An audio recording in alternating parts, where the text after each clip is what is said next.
நம்ம இன்றைக்கி இந்த வீடியோவில் தக்காளி செடி தோட்டம் பற்றி தான் பார்க்க போகிறோம். பாருங்கள், இந்த காட்டில் நிறைய களை ஏறி போச்சு. பாருங்கள், நிறைய புல், கீரை செடிகள், பசரிகள்லாம் நிறைய ஏறி போச்சு. பாருங்கள், தக்காளி செடியில் பூ விட்ருக்கு. பாருங்கள், இதோட தக்காளி செடிக்கு 1 மாதம் ஆகுது. இந்த வெரைட்டி பேர் சௌரியாங்கிற வெரைட்டி. இது ஹைப்ரிட் சீட்ஸ் தான். ஆனால் இந்த தக்காளி ரவுண்டாக தான் விடும். நம்ம நாட்டு தக்காளி மாதிரியே தான் இருக்கும்.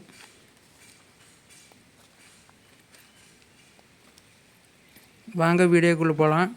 நம்ம இன்றைக்கி வீடியோவில் தக்காளி செடியில் களை எடுக்கிறத பற்றி தான் பார்க்க போகிறோம்.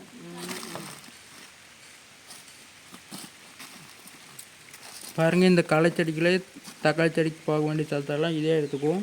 களை செடி தான் நல்லா வளரும், தக்காளி செடி நல்லா வளராது. அதனால தான் இப்படி இன்றைக்கி காய்க்கால் எடுத்துகிட்ருக்கோம்.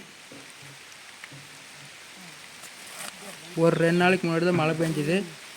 மண் சேராக்கிறனால தான் கையில் பிடிங்கிட்டு இருக்கிறோம் களையை. இல்லைன்னா கொத்தில் கொத்திருப்போம்.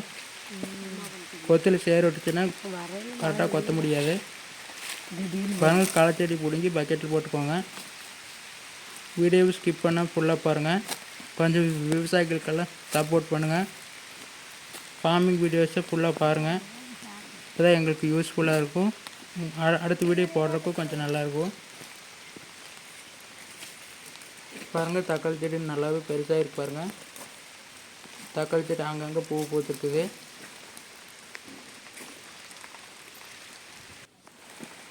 இதே மாதிரி தான் காடு பூரா களை எடுக்கணும். பாருங்கள், தக்காளி காடு களை எடுத்து முடிஞ்சுது. பாருங்கள், தக்காளி செடி எவ்வளோ அழகாக இருக்குன்னு. இந்த மாதிரி களை எடுத்து விட்டிங்கன்னா நல்லா ஸ்பீடாக வளரும். தேங்க்ஸ் ஃபார் வாட்சிங்.